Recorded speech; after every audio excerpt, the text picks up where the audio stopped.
like 3 months ago, beat me in a competition, right? And now I'm booking him because he's that good. All right, he's the best comic I know because he beat me, you know. All right, I thought that was gonna go better. All right, for real. He's from Daytona, Florida. He's been doing comedy for a very long time. Y'all give it up for the one, the only, Sareth Nate.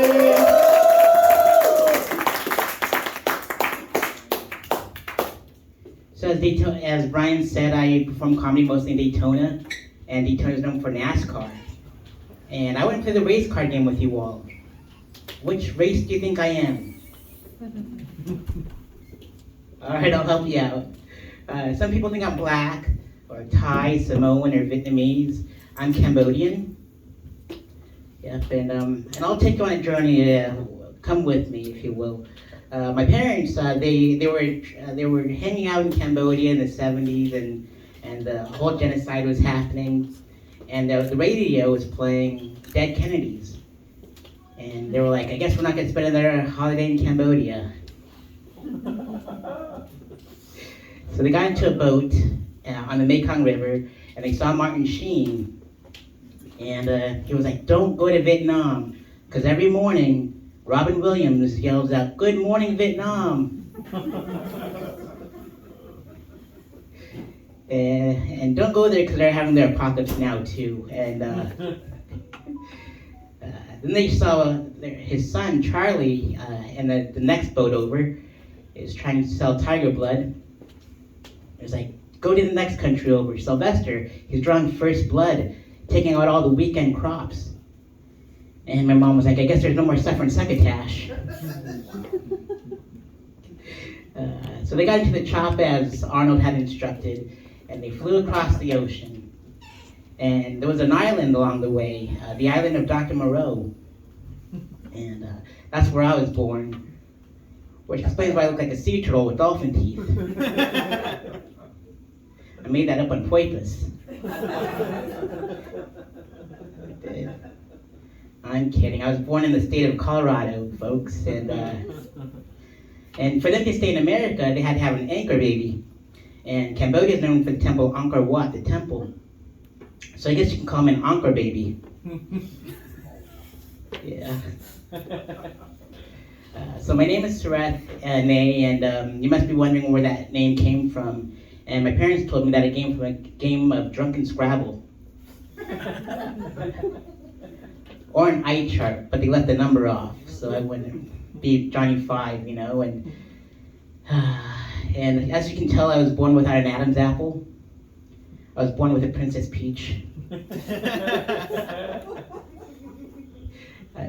I always get misgendered too, and for once I'd like to be Mr. Gendered.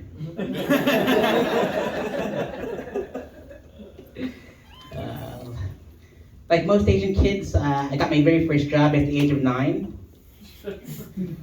You could thank me for your soccer balls and 10 shoes later. I was actually a dishwasher at my parents' Chinese restaurant, and if you ever wondered where the term doggy bag came from, it came from a Chinese restaurant. I know, because I made the puppy chow mein. I did.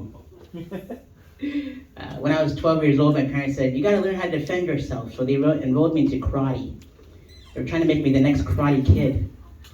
It didn't work out because I didn't know how to catch flies with chopsticks. But the following year, they said, look, that didn't work for you. You gotta be a ninja. So what they did was they enrolled me into ninjutsu class. They told me that the classes were in the sewers. I learned how to fight from a rat is what I'm trying to get at, folks. I did. I want to do some dirty jokes with you all. You feeling some dirty stuff? Yeah. Awesome. When I was 15 years old, my parents, they caught me with my uncle's nudie mags, and I didn't know how much he cried during sex, my poor uncle. Like all the pages were all wrinkly and they were all stuck together. I thought they were his tears and his boogers, you know, but they weren't. They were his knuckle babies and his water-based lube. And my mom found it, and she tore it right in front of me, and it saddened me because it reminded me of the Oklahoma City bombing because all the dead babies came out of it.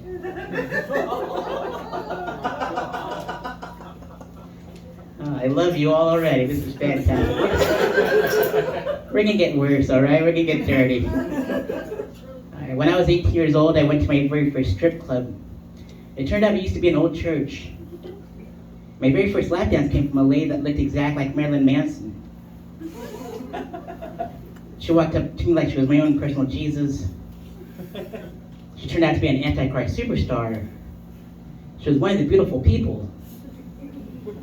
She put on a dope show. And that night I had sweet dreams. It was fantastic. It was great.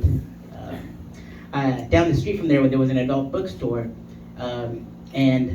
Behind the clerk there was these arms attached to fists.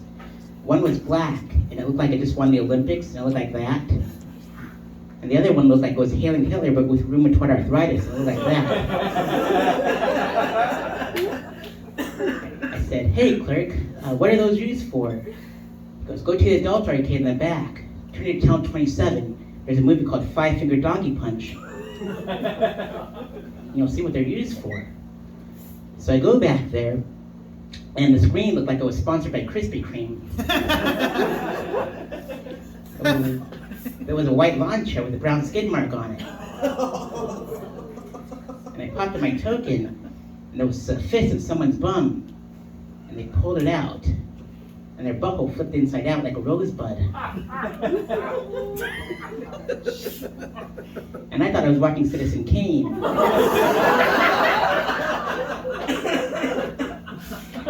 And I leaned into the TV and I whispered, "No rosebud."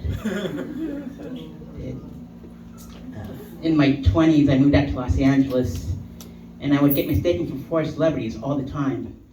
I got mistaken for Leonardo, Michelangelo, Raphael, Brad Pitt. Those were the four. Actually, it was Donatello. But if I was a Ninja Turtle, my name would be Monet, because my last name is Ney. It's a French painter. It's a deep cut, I know. Yeah. So while I was out there, I visited this very gay-friendly part of town called West Hollywood. And there's this crosswalk that's all rainbow colors all the way around. And I thought by crossing it, I'd run into a leprechaun and get a bag of Skittles. But I didn't. I ran into this big gay bear with a nice whip. By nice whip, I mean a BMW, and he said, "Hey, cub." I'm like, "I'm not a cub. I'm a Rockies fan. I'm from Colorado. You should go to a bathhouse." I didn't know what a bathhouse was, folks. So I go to this place. It had all these holes in the walls. And I thought it had a termite problem. But it didn't. Because out of nowhere, this pecker hits me right in the back of the leg. I'm like, "What the Tanya Harding is going on around here?" Then from another wall, this pecker hits me right in the face. And I'm like, "What the Ronda Rousey?" Then from another wall, I see some dude's face. I said, "Hey, mister, what am I supposed to do here? Am I supposed to feed you snacks?" It's like, "No, you're supposed to put your pecker to this wall." I'm like, "There's no duct tape on this hole. I'm not getting splinters in my wood."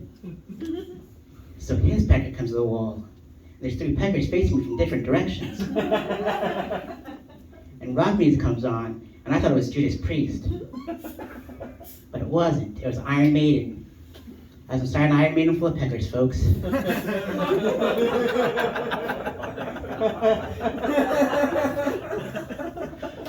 And I stuck around to see what the next song would be. It was "Come Together" by the Beatles.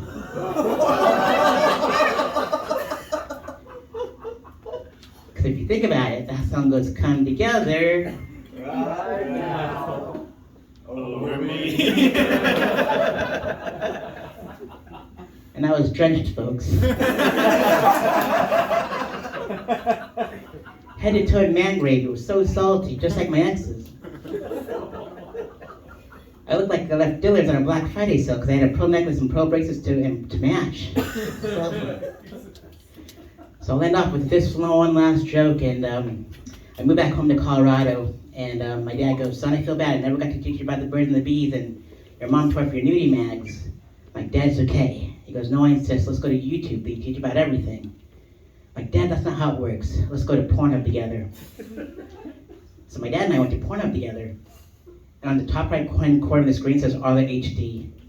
And I thought the HD stood for hard dingling, but it doesn't. It stands for high definition. And when we clicked on it, there was a brand new acronym on the left-hand side of the screen that was DP. And I'm a filmmaker, so I thought DP was director of photography. But it doesn't. It stands for double penetration. And when we clicked on it, it looked like two giraffes hanging on the same tree. It was wild, folks.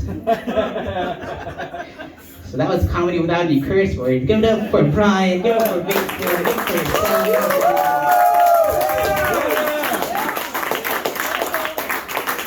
Keep it going for Seren. Hey!